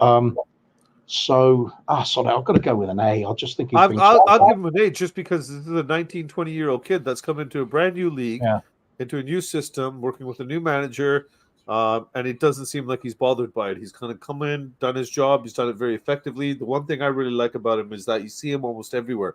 There's been some games that I watch him, and now, you know me in stats, I don't go back and look at those heat maps and stuff, but there's some I wonder if 95% of the pitch would be red because he's covered it. And he seems to get his ass back, too. He's up there for He the does. attacking threat, and he's able to get his ass back. It's been a bit bothersome for me lately with the amount of space that we seem to be giving with our wing backs, but that's not. I don't think that's something he's doing personally. I think that's just a system set up for. So Yeah. for me, Destiny's an A as well. This kid is going to be arguably probably one of the best left backs to ever come out of this club, or arguably one of the best left backs playing football, because there's not that many of them, like you said, that are quality. I will start with this guy, if you don't mind, Mr. Mickey Van de Ven. I'm not even going to bother talking about him. I'm just going to go put my A in right now. As far as I'm concerned, if Romero is the Rolls Royce, he is the upgraded version of the Rolls Royce. This kid is absolutely magic. I've made it very clear to everybody. I'll make it very clear again. If I ever do leave Mama K and I decide to switch teams, it will be Mickey's door that I'll be banging on first. It's just been everything about him. Hit the ground running. He had 4 days to get kind of settled before he was thrown into the fire. He's just been absolutely fantastic. The way he gets back, his defensive work rate, I think he could get a little bit better in terms of heading, considering he's 6'4", but a young guy that is just going to become something absolutely amazing in the future for us. What are your thoughts on him? Yeah, I agree with everything you said there. I think if we're giving A as the top mark for other people, he's possibly a AA or a AAA. He's just been absolutely sensational. There will be clubs all around Europe looking at us signing him and thinking, damn, we should have gone in for him. Yeah. Especially for what we paid. Yeah, absolutely sensational. Quality defender with an absolute turbo boost. He's just so fast. Fast. Well, he was just clocked as the fastest player in the Prem, wasn't he? Oh, I wouldn't be surprised. Yeah, there's something there was an article or something the other day that's something. We'd better be careful he doesn't pick up top speed and leave a trail of fire behind him and turn up in 1955. Hey, he has the ability to.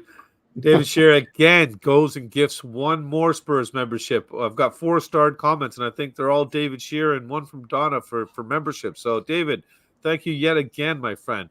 Immortal Worm is saying, would love to see Udogie play as a traditional wing-back, non-inverted. I think that's the way they started the season, right? So now they've kind of pushed him and Porro in a little bit more to play a little bit tighter, though. Bryce is saying Mr. Kang could say it's his destiny to be one of the left. Well played, Bryce. Well worded there, buddy. Well worded. I don't fancy Højbjerg. I like the fighting spirit in it, but this season he hasn't been performing. But that could just be it might not just be a player thing, Ellie. That could be the system change, and he's just simply not up to par or up to speed for it. So, yes, David, you are a legend. Cabra, you're a legend. 100% there. So, I don't know who that one was gifted to. Can you tell on your end, Coos? Mark. Hey, Daniel. Talking Bear was gifted a membership by. Oh, congratulations. What, another guy that didn't have a membership? All these people that I thought were my friends. Oh, my God. This is terrible. Thank God the kids aren't here to see this. No. He's the fastest ever player.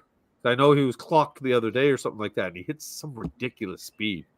But, what, the fastest ever recorded in the Premiership? I think so. It was something to do with the Premiership. I think his Nick is right. Yeah, he might be up there. I don't know. I know there was something about him in the EPL being the fastest player. So you can't rate it. Yeah, you can't rate him. He's just too good. Yeah, talking beer. Nick, you got a membership. Congratulations, buddy. So you can thank David for that one. To speed faster than Usain Bolt. No way. Wow. 10.38. So that's what, 10.38 meters per second, I guess he's covering? It'd have to be, yeah. Yeah, that's crazy. So easily Van de Ven is an A for us. Valise, I think we should be skipping on again. Kid only had a handful of appearances when he did come in, finally got a goal, and then turned around and got that nasty injury. It can't be Usain Bolt speed, surely. I think Usain Bolt, hit the 100 in just under 10? I mean, Usain Bolt is not... you do the math... VDV's wearing football boots and stuff. They do slow you a bit. It's not like running spikes. Right here. His speed was close to Bolt. It's all relative, but still, Stuart saying he hit 23.23 miles an hour. Jesus Christ, I know people that don't even drive that fast. Yeah, and you keep ringing me up and telling me about them. No, they just happen to be in front of me when I'm on the phone with you. They're the ones that start cussing out. That's everybody. Valise, are we going to Bobby. rate him or are we going to skip him? Yeah, he's another one where like Dragosin, I liked what I've seen, but haven't seen enough. Enough, yeah. Yeah, Enough. he looked aggressive. He looked like a proper old school centre forward. He built like one, big, strong, aggressive. Seemed to hold the ball up fairly well from what I saw. He's already got a goal. That's good. I just think he's one of these ones I want to see more of him. I think there could be a future for somebody like him at the club. We do need that kind of aggressive forward as a foil for the likes of Sonny. So, yeah, let's see what he does in the future. Well, Todd, we've got some information. Timmy L, thank you for this, mate. He's saying it's false information. His top seed Usain Bolt hit 44.7 miles. Mickey's hits his high 30s. Okay, so like you said, it impacted with the boots and everything like that as well, versus what they're running on, what surfaces they're running on. That was over a few meters, not 100. Okay, so I'm Daniel. I just read something about it. I didn't know what the exact classifications, exact numbers, how long the race was run, who he ran it again, what the conditions were. All those things impact this stuff. So it's like 0.2 miles. That's still, regardless, he's one fast SOB. We know that. So as fast as Mickey's done this year and before as well. No. Yeah, all you really have to look at is him playing in the Premiership, and you watch him against fast forwards, and he makes them look slow. Yes. Well, even that run back against Everton the other day. I can't remember who was through, and all of a sudden Van de Ven just comes charging all the way back, right? And it was great to see. But enough of Van de Ven. We are on to Big Vic now. The goalie that half the fan base didn't want because they wanted David Raya, who seems to be partially warming the bench across the other side of London or just up the road there. How do you feel about Big Vic there, Cooves? Straight A for me. I don't care what people say about him flapping at balls when it put under pressure on his line and what Everton did. He'll learn to deal with that. He'll get used to it. It's his first season in the Premiership.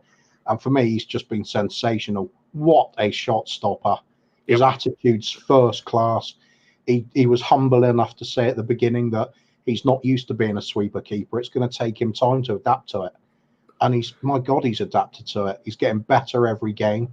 I think his footwork has improved immeasurably, and his shot stopping is first class. And at the end of the day, what do you really want from a goalkeeper? Shot stopping. He gives the team confidence.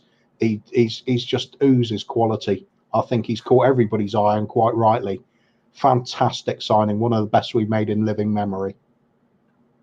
I got absolutely nothing bad to say about the guy. Even it's frustrating to see what's been happening with him with the last few games and his inability to kind of push off defenders. But that's just something his systems sort out can fix up. So I'm not overly worried about that. But everything else that he's contributed has been well above and beyond than what we expected from him. So Talking Beer is sitting here saying hit the like button if you haven't already. Would appreciate that, folks. And Vic is an A. Big Vic energy. 114 real talk. So easy to say Vicario is an A there. And on to our last player. A recent acquisition here, but I think he's got enough game time in that we can actually have a look at him. When Timo Werner. I know a lot of people were very pissed off, not even going to say upset, that the fact that this was the player that we brought in the January window. I think he was good business only because of what we really needed at the time with players missing. I think he adds something to our team. If he could start actually putting the ball in the back of the net, I think it's going to be fantastic acquisition. It's going to end up being a fantastic deal for us. So what are your thoughts on Timo so far? He's had a mixed bag, hasn't he? It's been easily snuffed out of the game on some occasions. You could say that's the rest of the team's fault, not being able to pick him out. He's looked reasonably good in some games, and he's failed to deliver in some when he's been in good position. So for me, he's a player I thought was going to be an E as a signing, but he's been a kind of a C.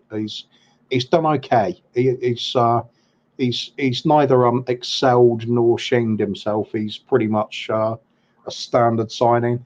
Has he really improved the team though? And I've got to say no. Fair enough. Fair enough. Before I get into my analysis of him here, just want to shout out Ellie here. Thank you, Ellie. £20 super chat. That's for Little K and his Hot-Lesk free kick that he scored the other day. So maybe I should have brought that up here. I should have put it in the banner so that the people could see the free kick. Ellie just sent £20 to you, buddy, because she saw your free kick goal. Oh, thank you. She sent a £20 super chat for it. Jason Bell saying, "A for Venom." Embarrassed that I even thought we should have gone for Ray. Yeah, you're not the only one, Jason. A lot of people were. I said the same. A lot of people were. I think it was just because, again, media, the way it is, right? So Ray dog shit. Wow. Boxes. Yeah. Sorry, Ray did tick all of those boxes because we thought, he's really good at distributing the ball. And we were crying out for that, watching Hugo struggle. So I thought, Ray will do the job. But I love what Vic's come in. First of all, what Vic has done is he came in and first things first, made his mark as showing that he's a great goalkeeper. The rest of it will come in time, and he is getting better. So yeah, I'm with Jason there. He's I like this comment. Yeah, he's done a decent enough job stepping in. He still has those shooting boots from his Chelsea days, though. I completely agree with that one. So I think Jason's got it right on. We'll agree with Jason with that one. With C for Warner for now. Yeah. I can't see anything where I can be either critical or complimentary. It's just been okay.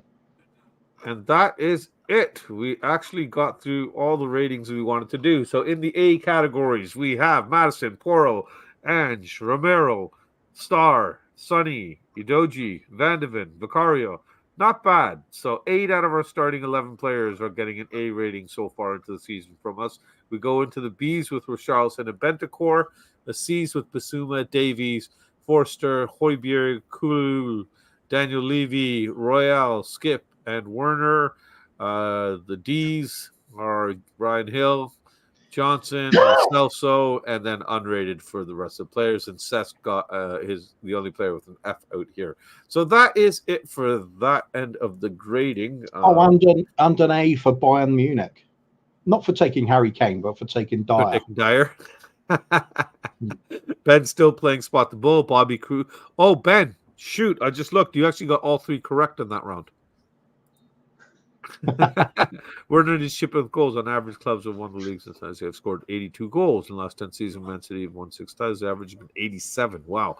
So, Adrian, we're only a handful of games. Well, he's played 4 games for us now. So, I think I think he will pot in a couple. But even if he's just consistently providing assists, I'll take that. I will take that one spot. I'd say if you're playing in a front 3, you should be aiming at getting around 15 goals in a season. No. Well, that's the thing. We need to replace 30, right? That we lost in Kane. So, right, that's what it comes down to. But that is it for that end of it, Kuvs. We did have a couple more banners here, but we'll just go for this last one here, I think. We'll get our predictions in for the upcoming Brighton game. We do have a game Saturday or Sunday? Saturday, right? Saturday, 3 o'clock kickoff. Saturday, 3 o'clock kickoff there. So for those of you in the chat, 25 of you still with us. Really appreciate you guys being here. Hopefully you've enjoyed our first ATF show where we actually talk football. Kuv's not bad. We've got an hour and a half. We were an hour and 45, actually. Yeah, we were able to actually stay on topic. We were actually able to talk about football. We left Shaky Dicky out of it. We left Jizzy out of it. We left Bono out of it. We left the Cobras out. Wankett didn't make an appearance. Jacoby didn't make an appearance. Chewy's not here. The boss. Actual serious conversations. Yeah. Yeah. Bree Smitty Smith didn't make it either. Actually, a serious conversation. Well done, Taz. I think we're both fakes. I think we definitely did fake that completely, but we did okay. I think they bought it. Yeah. I was buying some of that. I thought it was me saying it. Yeah. So those of you that are still left with us, I appreciate you throwing in your score predictions for this weekend's match against Brighton. Just your score, Kuvs. What do you think? You think we're going to be able to take it to them? Well, obviously a 7-3 win for us. But now this is the one team I hate predicting scores against. Because with Brighton, they can turn up and beat you 5-0 in your own backyard. Or you could go to their place and they could let you win 7-0. They're just wildly unpredictable. When they're on form, they're one of the best teams to watch in the league, without doubt. Have they bitten off more than they can chew with the outgoing sales this season? It started catching up with them, possibly. But they certainly put us to the sword in the last game. So I want to see a bit of revenge, really. So a nice big scoring game again, but this time us with the bigger total. So, yeah, I'm sticking with it. 7-3. It's going to happen one day. 7-3. Andrew Gregory's gone with a 2-1, and Andrew Gregory's the only one that's actually putting in a prediction. I'm going to assume that's 2 Spurs, Andrew. I'm kind of on the fence here with Kuva because we don't know which Brighton team's going to show up. But before we get into that, Davy Shire has gifted 1 more membership. My goodness, this guy is just Santa Claus today. It's Christmas in February, folks. Christmas in February. It's been fantastic. Thank you, Leo. Appreciate that, buddy. Hopefully you did enjoy the show. I know this guy did. Oh, that is fucking up fantastic. And Leo's piped up with a 4-2 Spurs victory. I'm going to go with a 3-1 personally, only because they had a really good game last week against – who the hell was it that they beat 4-1? I can't even remember now. Do I have it written down here? Brighton. Who did Brighton play last week? They beat 4-1, boys. Do you remember? Was it Sheffield? No. Somebody else. But Wasn't Brentford or something, was it? it wasn't Brentford. No, I'm pretty. Oh, Crystal Palace. Palace, Crystal Palace. There we go. Little K remembered there.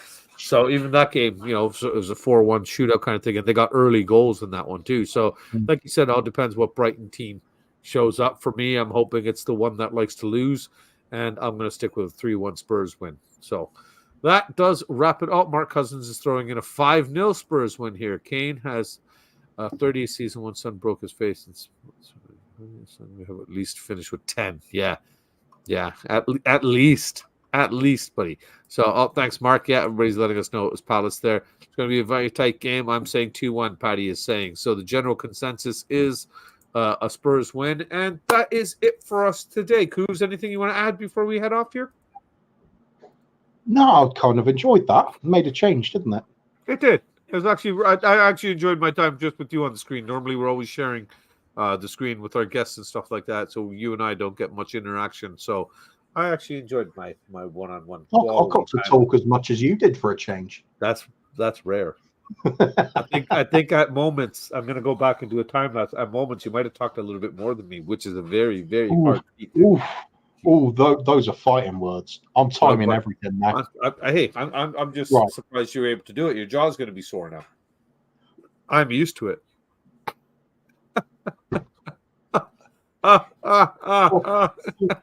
If you weren't so busy with your little failed tech support business at the start, perhaps you would have had airtime, wouldn't you? David Shears dropped a 4-1 here. Is Matoma healthy? Actually, I'm not too sure. Talking beer, boys. Do you know if Matoma's out or is he hurt? Is he going to be playing against us? I have no clue. No clue. Anything for you? He's kind of dropped off either injury wise or form wise. He's not the same as he was before. There was that little golden period he had where he looked like the best player in the league, but not now. No, not anymore. Purely down to injury? Sure, I don't think so. That could be form, right? But Andrew Gregory throwing in a 10-pound super chat for us. Good show, guys. Thank you, Andrew. Really appreciate that. And Ellie, another 20-pound super chat at the end for Jay for his undying dedication and caring to Eric Dyer's number 15. Love that he wore the shirt I gave him as farewell vid. He did, Ellie. He still got it. I'm actually going to get I got him an autographed Eric Dyer jersey that I need to get a frame for. So, and I got him his little I don't know where the hell he's put it, but I got him a little I Love Eric Dyer book that he's going to start. He's decided that he's going to turn this into his it's just an empty notepad, but he's going to turn this into his recipe book. So he's got a little few things that he can sort himself out for. I thought it was a book full of Eric Dyer's highlights. Well, then it'd be a lot thinner, right? Well, I thought when I bought the book, I didn't read the description of it. I ordered it online, so I actually thought it would be a perspective of somebody writing about Eric Dyer. I didn't read that. The only thing that would be actually Eric Dyer in there is this: who does the notebook belong to? And then there's a whole bunch of blank pages. So This is clearly this is clearly of a rating of how well he did in all the games. It might be the Bayern scouting notes. That's it. That's it. I've heard if you hit a like, keep dropping. Yeah, it's fucking fantastic. Yeah, no, guys, really appreciate everybody joining us for this first show. Hopefully, you enjoyed it, and we're gonna do this every second week. We're gonna try to incorporate more football news from around the world, kind of thing. Whatever's going on in that 2 weeks, man. Any big news that we hear about or anything like that, and yeah, we'll try to bring you a little bit of football content. So until next time, unity through football, baby. Coovs. Maybe even every week at some point. Yeah, might build up. You never know. What? We're gonna do pop-up football shows? Did you really like it that much? Yes, it's nice, isn't it? Have a break from the silly stuff where we belong, and just dabble at this. You never know. I agree. See how it goes. The silly stuff is set in stone. We get stupid every 2 weeks anyway. Speaking of which, next Friday we will be back with Kuv the Kang. And, of course, Pot the Bull will be returning. And it will be our Valentine's Day special. We will be having the ladies on with Mia, Ash, Ellie, and Kate. And now that I've said that out loud, I just remembered Ellie has already bailed on us and prioritized her daughter because apparently she has to take her daughter somewhere for something. So, obviously, Ellie's dedication to the show is not as important as it is to her own personal daughter. I think that's very selfish of you, Ellie, but that's just my personal opinion. So Wankit will be coming back and making an appearance next Friday. That is it for us this evening, folks. Thank you for joining us. Remember to hit that like button if you haven't on the way out already. And until next time, Coobs, anything you want to say before we head out? Just going to keep it simple and come on, you Spurs. Come on, you Spurs.